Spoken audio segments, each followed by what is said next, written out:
السلام عليكم ورحمة الله وبركاته. ازيكم عاملين ايه؟ لو مهتم بجديد ومفيد في عالم التطبيقات اشترك في القناة وفعل زر الجرس عشان يوصلك كل ما هو جديد ومفيد في عالم التطبيقات. اشتراكك في القناة وتفعيلك لزر الجرس واشتراكك في عضوية مميزة بيخلينا نقدر نساعدك ونرد على كل الأسئلة والاستفسارات بتاعتكم حول التطبيقات وعالم التطبيقات. عايزين تعرفوا التطبيق ده بيعمل ايه؟ التطبيق ده فايدته ايه؟ التطبيق ده بيشتغل ازاي؟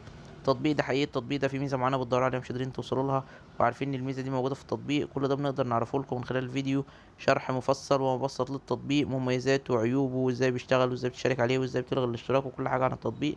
طبعا ده بيتطلب مننا وقت وجهد، بالاضافة كمان ان احنا بنعرفه من التطبيقات الجديدة اللي جوجل بلاي بتنزلها واللي بتسهل على الناس حياتها وبتخلي الناس حياتها بشكل افضل وبشكل اسرع.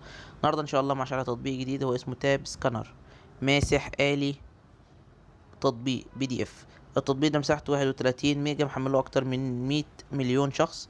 التطبيق ده تطبيق خاص بتحويل النصوص الى صورة، سكانر، ان انت تقدر تطبعها بشكل PDF.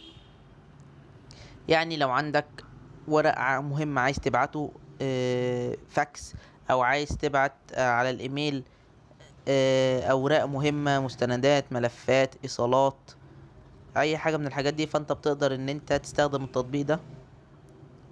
تقدر تصور الورق اللي انت عايزه، يقدر يحوله لك في ثواني لPDF.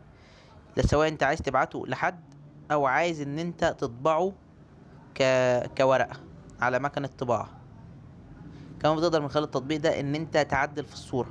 يعني انت لو صورت صورة وحابب ان انت تعدل فيها، تكتب تشيل كلمة وتحط كلمة مكانها، تزود كلام، تنقص كلام، الحاجات دي كلها بتقدر ان انت تعملها. بتقدر كمان ان انت ترسل بطاقة الهوية، الباسبور،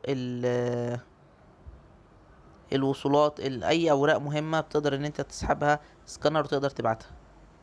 تقدر تصغر الملفات وتقدر تكبرها، سواء تصغرها في الحجم وكمان تصغرها في الشكل بتاعها، بحيث ان انت لو في السطوع او حجم الخط او شكل الخط مش باين او مش مفهوم او مش عارف تقراه، ممكن تصغر الخط، ممكن تكبر الخط على حسب الشخص اللي انت بتحول له الورق. يعني ممكن شخص يكون نظره ضعيف مش بيعرف يقرا الكلام، لو هو صغير ممكن تكبر له الخط.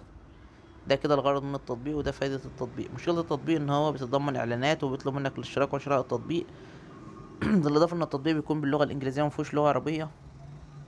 بالاضافة ان بعض الناس بتشتكي من ان عشان تتعامل مع النسخة المجانية مش بتقدر تستفيد بأي حاجة غير لما تتنقل للنسخة البريميوم، عشان النسخة المجانية بتجيب لك الصور مش واضحة، الكلام مش واضح.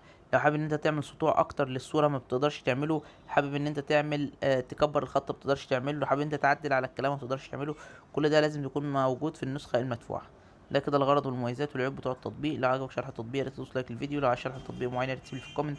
لو اكتشفت ميزة او عيب للتطبيق في اي تحديث من التحديثات القادمة اكتبها في تعليقات الفيديو. وشكرا، سلام عليكم.